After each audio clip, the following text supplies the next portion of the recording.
जिस एरिया के अंदर नर्व सप्लाई होती है उस एरिया के अंदर हमारी नर्व की सेंसेशन है वो वीक होनी स्टार्ट हो जाती है। वीक होने के साथ साथ उस एरिया की पैरालिसिस कंडीशन आ जाती है। इस जगह में दर्द आ रहा है या यहाँ पे दर्द आ रहा है, तो वो कंडीशन यूजुअली कंधे के दर्द के कारण होती है, वो सर्वाइकल के कारण नहीं होती। नमस्कार, एक मत पोस्ट में आपका स्वागत है। मैं हूं सर्वेश कुकरा। मेरे साथ इस वक्त डॉक्टर एस फोगाट हैं। हिसार के मदर हॉस्पिटल में हूं, नगौरी गेट के अंदर ये हॉस्पिटल है। और आज बात करेंगे खास करके इन दिनों ये कहीं कि सर्दियों में ये दिक्कतें बहुत आती हैं। वजह क्या है? पैरालिसिस की। कईयों को कहा जाता है कि हाँ पैरालिसिस हो गया, यानी कि अधरंग हो गया, अचानक सोते सोते हो जाता है, या फिर काम करते करते भी हो जाता है। पहले कुछों को थोड़ा होता है, फिर ये बीमारी ज़्यादा बढ़ जाती है। क्या वजह रहती हैं और कैसे बच सकते हैं? पैरालिसिस हो ही ना किसी को, किन चीज़ों का ध्यान रखना चाहिए ताकि दवाई ना लेनी पड़े? डॉक्टर साहब बहुत बहुत आपका स्वागत। पैरालिसिस के बारे में बात करेंगे। ये होता क्यों है, इसकी वजह क्या होती हैं? बड़ी दिक्कतें आती हैं। एक बार हो जाए तो फिर उनको ये रहता है कि या तो वो पूरी तरह से ठीक नहीं हो पाते हैं, या फिर थोड़े बहुत हो पाते हैं तो ज़िंदगी फिर उसी के साथ में काटनी पड़ती है। लोगों को ये हो ही ना, इसका बचाव कैसे हो सकता है? इसकी वजह क्या होती है? पैरालिसिस का मेन कारण होता है जो हमारे हाथ पैर होते हैं उनमें सूनापन। कैसे वो सूनापन आ रहा है? स्टार्टिंग में जिन भी मरीज़ों का बीपी हाई की समस्या रहती है वो अपनी बीपी कंट्रोल नहीं करते हैं, तो आगे चल के पेशेंट के हेमरेज बनना स्टार्ट हो जाता है। वो हमारे सिर के अंदर जो हमारे सिर की जितनी भी ब्लड सप्लाई होती है, जो नसें होती हैं वो कमज़ोर होती हैं, तो उनमें हेमरेजिक कंडीशन होने के ज़्यादा चांसेस होते हैं। तो पेशेंट का बीपी बढ़ जाने की वजह से सिर के अंदर जो नसें हैं वो फट जाती हैं। वो फटने की वजह से जो हमारा स्कैल्प होता है, जैसे ये हमारा अगर एग्जांपल के तौर पे बात करें तो यहाँ पे नसें होती हैं, तो वो स्कैल्प के अंदर वो फट जाने की वजह से जो दूसरे एरिया हैं उस एरिया को कंप्रेस करती जाती हैं। जो हमारी नर्व फाइबर निकलती है, नर्व फाइबर को कमज़ोर करेंगे। अगर वो नर्व फाइबर को कमज़ोर करेंगे तो इसके साथ साथ जिस एरिया के अंदर नर्व सप्लाई होती है उस एरिया के अंदर हमारी नर्व की सेंसेशन है वो वीक होनी स्टार्ट हो जाती है। वीक होने के साथ साथ उस एरिया की पैरालिसिस कंडीशन आ जाती है। ये डिफरेंट टाइप की पैरालिसिस होती है। किस एरिया के अंदर ये इंटरनल ब्लीडिंग हुई है ये उस पर डिपेंड करता है। इसके दो फैक्टर होते हैं। सबसे मेन कारण होता है कि ब्रेन शॉक की वजह से या इस्चेमिक कंडीशन की वजह से। इस्चेमिक कंडीशन के अंदर ब्लड सप्लाई कम हो जाने की वजह से समस्या आती है, और शॉक की वजह से उस एरिया के अंदर क्लोट फॉर्मेशन होने की वजह से समस्या आती है। सर बच कैसे सकते हैं? आपने बताया कि ये ब्लड प्रेशर की जिनको दिक्कत होती है उनमें ऐसी चीज़ें होने की संभावना ज़्यादा होती हैं, तो क्या इसकी सावधानियां रखें? मतलब समय पर बीपी चेक कराते रहें, खान पान का सिस्टम ठीक रखें, तो कौन कौन सी ऐसी प्रिकॉशंस ले सकते हैं जिससे बचें? देखिए, दो टाइप से हैं। अगर हम बात करें तो या तो आपकी स्पाइनल कोड जो हमारी रीढ़ की हड्डी होती है उसकी इंजरी होने की वजह से समस्या आती है। पेशेंट रोड एक्सीडेंट या फिर कोई भी इस टाइप का कोई शॉक लगने की वजह से या झटका लगने की वजह से भी ये समस्या देखने को मिलती है। उस एरिया के अंदर जो हमारी नर्व सप्लाई है वो कमज़ोर हो जाती है, नर्व कंप्रेशन हो जाने की वजह से या डिस्क प्रोलैप्स हो जाने की वजह से, जिसमें अधिकतर लोगों के अंदर पैरों के अंदर पैरालिसिस आता है, जिसे पैराप्लेजिया भी बोलते हैं हम। वो समस्या आती है। या फिर पेशेंट के अंदर कोई गिर जाने की वजह से, सिर के ऊपर कोई स्पेशल चोट लग जाने की वजह से ये समस्या आती है। या जैसे जैसे एज बढ़ती जाती है, मोस्टली लोगों के अंदर 50 के बाद पैरालिसिस की कंडीशन अधिक देखने को मिलती है।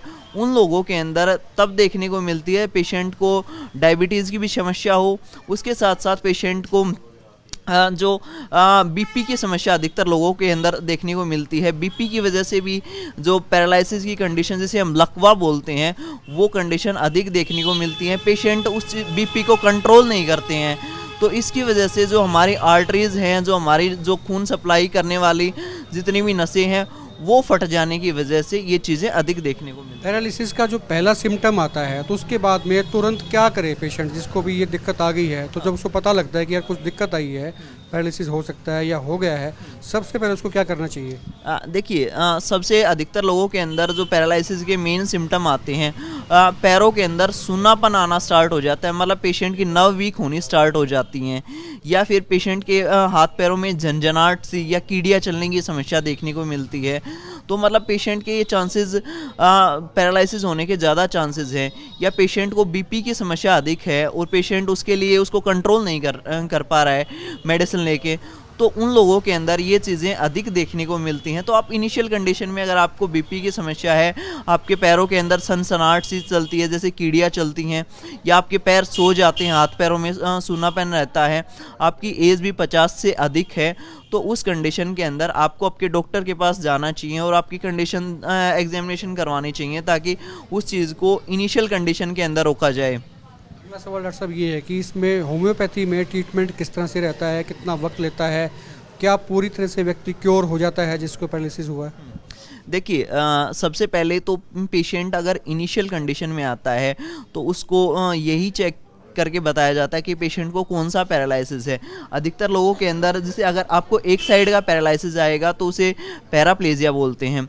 अगर हेमीप्लेजिया मतलब आपको पैराप्लेजिया भी एक साइड का, अगर एक साइड लेफ्ट साइड या राइट साइड का पैरालिसिस है जिसे हेमीप्लेजिया बोलते हैं। पैराप्लेजिया के अंदर आपके दोनों पैरों के अंदर पैरालिसिस कंडीशन आती है। काफ़ी लोगों के अंदर बेल्स पाल्सी कंडीशन आती है जिसमें एक साइड का फेस पैरालिसिस आ जाता है। तो ये डिफरेंट कंडीशन के अंदर पेशेंट का डिफरेंट वे ऑफ ट्रीटमेंट रहता है।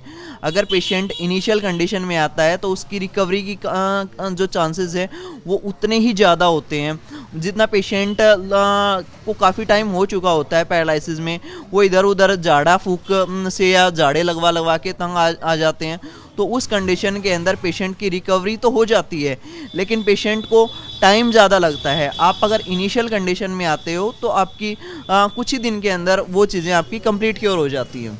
ये थे डॉक्टर एस फोगाट। और आपकी कोई और भी क्वेरी है तो नीचे एक नंबर फ्लैश हो रहा है, इस पर आप अपने कमेंट भी लिख सकते हैं।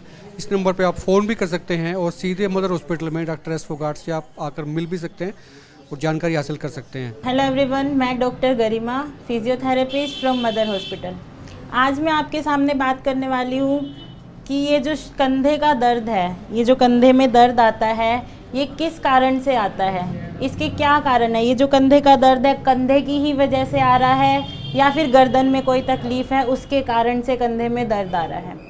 ये एक आम समस्या बन गई है जो हर एक डॉक्टर और हर एक पेशेंट केस करता है कि कंधे के रीज़न में यहाँ पे या ऊपर ये जो दर्द हो रहा है ये इसकी कारण क्या है। कई लोग कहते हैं कि कंधे की वजह से ही दर्द हो रहा है, तो इसके लिए मैं आज आपको 3-4 तरीके बताऊंगी कि किस कारण से ये दर्द आता है।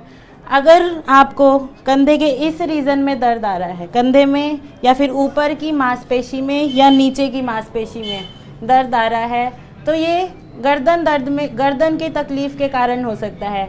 जैसे गर्दन की कोई भी तकलीफ़ लाइक सर्वाइकल स्पॉन्डाइलोसिस हो गई, और भी स्लिप और गर्दन की डिस्क की प्रॉब्लम के कारण ये तकलीफ़ हमें कंधे में दर्द आता है। और सबसे पहली चीज़ जो गर्दन का दर्द होता है, ये जो सर्वाइकल दर्द होता है, ये न्यूरोलॉजिकल पेन होता है। ये पेन कोहनी के नीचे जाता है और जो कंधे का दर्द होता है वो कभी भी हमारा नीचे रेडिएट नहीं करता, वो कोहनी से नीचे नहीं जाता।